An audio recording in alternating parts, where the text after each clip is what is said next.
ज्ञान बहादुर कहते हैं हमेशा गोल्डन आवर में शूट करोगे, महंगा मिररलेस, 5 एक्शन कैम, ड्रोन, बवाल लोकेशंस होंगे, तभी व्लॉग बमचिक अर्थात सिनेमैटिक बनेगा। 2024 में 5 महीने लंबी 25,000 किलोमीटर की मोटरसाइकिल जर्नी शूट करी इस फोन से, iPhone 11 Pro सेकंड हैंड, जो उस समय 5 साल पुराना था। एंड ये रिस्पॉन्स आया। 2025 में आइसलैंड और यूरोप भी इसी से शूट किया। जब से वो रंग दे तो गेरुआ आया, उन्होंने आइसलैंड में शूट कर लिया। अगर आपको लगता है पुराने फोन से अच्छा व्लॉग नहीं बन सकता, सरासर गलत। अभी तक जो भी आपने देखा वो इसी फोन के शॉट्स थे। This is not luck, there is a method to madness. आइए बताता हूं आप कैसे कर सकते हैं ये। Welcome to the other side. Motorcycle POV के अलावा जितना भी कंटेंट शूट किया उसका लगभग 80% इसी फोन से था। कॉस्ट मात्र 20,000। अच्छी क्वालिटी के लिए जितना इंपॉर्टेंट कैमरा है उससे कहीं ज्यादा इंपॉर्टेंट है your understanding of light, framing, composition and biggest of all, अरे कहना क्या चाहते हो? स्टोरी। कैमरा मात्र एक औजार है और अभी जो औजार आपकी पैंट में, अबे साले, जेब में है वो काफी है। जेब में नहीं है, पकड़े हुए हो औजार। अबे गलत वीडियो पे पकड़े हो। ब्रैग नहीं कर रहा हूँ, चाहता तो लेटेस्ट गियर खरीद के ले जा सकता था, but this was a deliberate decision for 2 reasons. पहला तो मैं मोटरसाइकिल पे था, जब एक्सीडेंट्स होंगे तो टूट फूट होने के चांसेस ज्यादा हैं और सस्ता गियर टूटेगा तो बाबू दर्द कम होगा। दूसरा और रियल रीजन, मैं पहली बार व्लॉग वीडियो बना रहा था। फोटोग्राफी ने मुझे एक बात सिखाई, आप जो देख रहे हो उसका सुंदर होना जरूरी नहीं है, आप देख कर जो दिखा रहे हो उसका सुंदर होना जरूरी है। इस डिसीजन ने मेरे वो पाप धोए जो महंगे गियर के महाकुंभ में भी ना धुलते। वही कुछ limitations, work around and framework आपके साथ शेयर करूंगा। So let's start with limitations. इस कैमरे की सबसे सीरियस लिमिटेशंस में से है इसकी लो लाइट परफॉर्मेंस। 2 एग्जांपल्स देता हूँ। लेट आफ्टरनून से लेकर गोल्डन आवर तक तो फिर भी ठीक है, मगर उसके बाद तो भूल ही जाओ। इवन गोल्डन आवर के शॉट्स में भी कितना ज्यादा ग्रेन है। अब आप बोलोगे इस शॉट में तो इतनी लाइट है फिर भी ग्रेन, पर पिछला वाला शॉट तो ऑलमोस्ट सेम टाइम पे लिया था, उसमें तो ग्रेन नहीं है। ये थोड़ा टेक्निकल है, नेक्स्ट सेगमेंट में डिटेल में समझाऊंगा। ऑफ कोर्स एंड में बताएगा, रोकना भी तो है आपको। ग्रेन अवॉइड करना है तो बजट फोन्स में गोल्डन आवर ऑनवर्ड ज्यादा शूट मत करिए। अगर शॉट लेना ही है तो खुद को किसी लाइट के आजू बाजू पोजीशन करिए और फिर शॉट ले लीजिए, प्रॉब्लम सॉल्व, है ना? नहीं, बिल्ट इन माइक्रोफोन डिसेंट है अगर आप क्लोज्ड कंट्रोल्ड एनवायरमेंट्स में हो, मगर जहां आप थोड़ा सा बाहर निकले और थोड़ी सी भी एम्बिएंट नॉइज है देन स्टार्ट्स गेटिंग डिफिकल्ट। मगर एक पॉइंट पे तो मैं झकिया गया था भाई साहब। बोलिविया में इतनी अच्छी जगह पहुंचा था with such a rich history and a story. Let me just have a sit down and tell you the story of this place.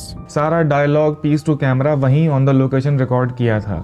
Right in the middle of the mountains, this train graveyard is a reminiscence of human greed. Cable able सब कुछ ठीक थी, मर जाने कौन सा बेताल हमारी पीठ पर लदा हुआ था। हमारा ऑडियो रिकॉर्ड ही नहीं हुआ, किसी तरह बचाया उसको एडिट में। एंड हे जेनजी, अगर तुमको ये विक्रम बेताल का रेफरेंस समझ में नहीं आया तो छोड़ो, जाने दो। जितना हो सके एक अच्छा माइक यूज करिए। वीडियो में विजुअल से ज्यादा ऑडियो इंपॉर्टेंट है। स्टोरेज 64 GB और 4K शूट कर रहे हो तो ये कुछ भी नहीं है। मतलब पहले रिकॉर्डिंग स्टार्ट करो और फिर दुआ करो कि हमारा रिकॉर्ड हो ही जाए, मेमोरी फुल ना हो। कई बार ऐसा हुआ, कैमरा सेट किया, बाइक फ्रेम से दौड़ाई और जब लौट के कैमरा चेक किया तो इसीलिए रिचुअल बना लीजिए रोज डेटा बैकअप, कैटलॉग और फोन जितना हो सके क्लीन रखने की। रास्ते में भी बैकअप करना पड़े तो करो, चाहे वो खौलती दोपहरिया ही क्यों ना हो। खिसियाहट तो बहुत चढ़ेगी पर इससे एक चीज सीखोगे, every shot has to count. ये स्प्रे एंड प्रे, शूट करो फिर दुआ करो वाला फंडा कम होता चला जाएगा। Shoot for an intention. अब आप कहोगे कैसे पता करें कब कैमरा ऑन करना है कब नहीं?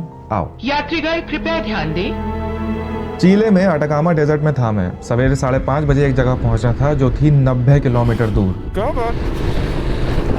अबे जगह दे दे। और जगह जबड़ा बटोर सुंदर।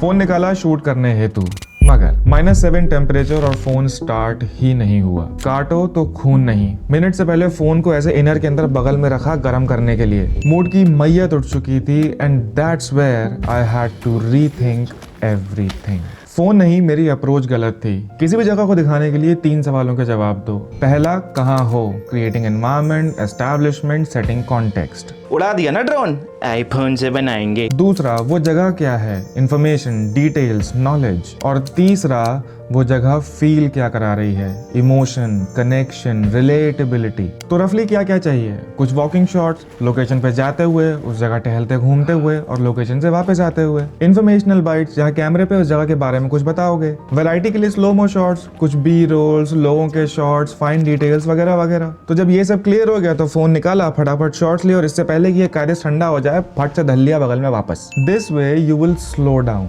मेंटली शूट करोगे, ऑब्जर्व ज्यादा करोगे और एग्जैक्टली वही शूट करोगे। फिर एडिट में वो पूरा सीक्वेंस स्टिच कर लो स्वाद अनुसार। इंटरेस्टिंगली कोई गारंटी नहीं है कि ये सब करने के बाद भी पूरा एडिट सॉर्ट आउट हो जाए। डोपामिन, थोड़ा बताओ थोड़ा छुपाओ, फॉर एंगेजमेंट थोड़ा ढको थोड़ा दिखाओ, मोटरसाइकिल चलाते हुए बस। अबे साले, अब थोड़ा सा खुद को बेच ले जरा, कोई स्पॉन्सर तो आ नहीं रहा है, खुद ही बोली लगा लें अपनी। स्टोरी टेलिंग के बारे में और भी सीखना है तो sign up for my how to moto vlog session. इसमें हम एक टिपिकल मोटो व्लॉग से आगे जा करके एक स्टोरी के अलग अलग elements like visuals, audio, your music selection, voice over और इन सबको प्रॉपरली स्टिच करके एक कोहेसिव स्टोरी कैसे बनानी है इसके बारे में डिटेल्स बात करते हैं। 3 आवर्स की मास्टर क्लास है, details in the description. Dynamic range की लिमिटेशन हम समझाएंगे।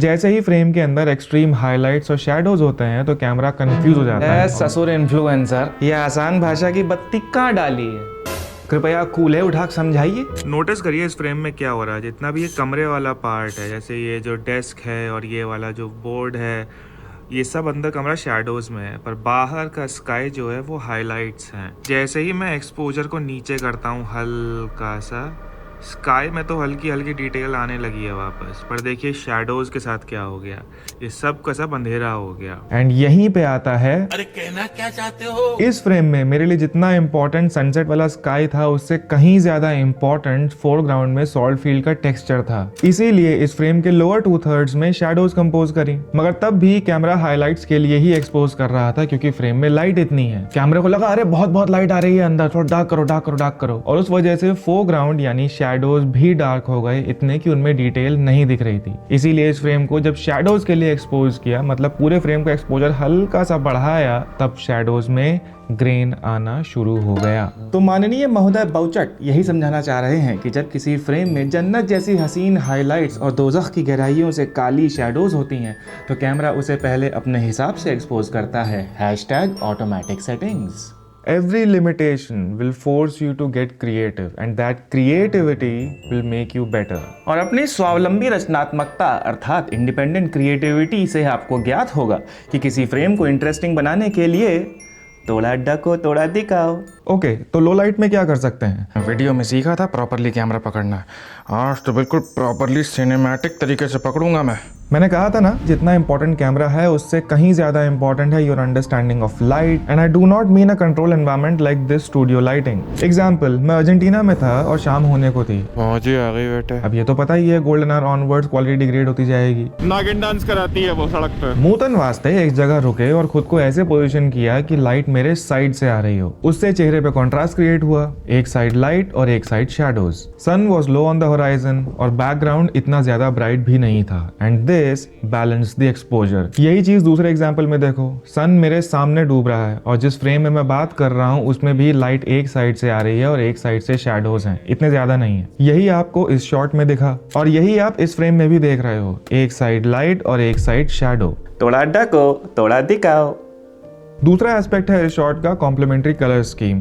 बैकग्राउंड कूल है, और कूल से मेरा मतलब ये नहीं है, कलर टेम्परेचर की बात हो रही है। Complementary colour scheme, shadow and contrast, इन सब चीजों के बारे में ध्यान दीजिए। Your shots will start getting better.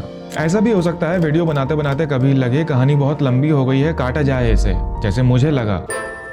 अभी एक्सपोजर, ग्रेन, ऑडियो फ्रेमवर्क और स्टोरी पे और बात करेंगे पार्ट 2 में। एक मिनट और। 2025 में कुछ बड़ा हुआ और उसके व्लॉग्स भी जल्दी आने वाले हैं। इंडिया बाइक वीक ने मुझे इनवाइट किया and that thing has changed me in many ways. बहुत पर्सनल कहानी है, you don't want to miss. Well for now कोई सवाल हो तो कमेंट करना, पहले 15 कमेंट्स का रिप्लाई मैं खुद करूंगा।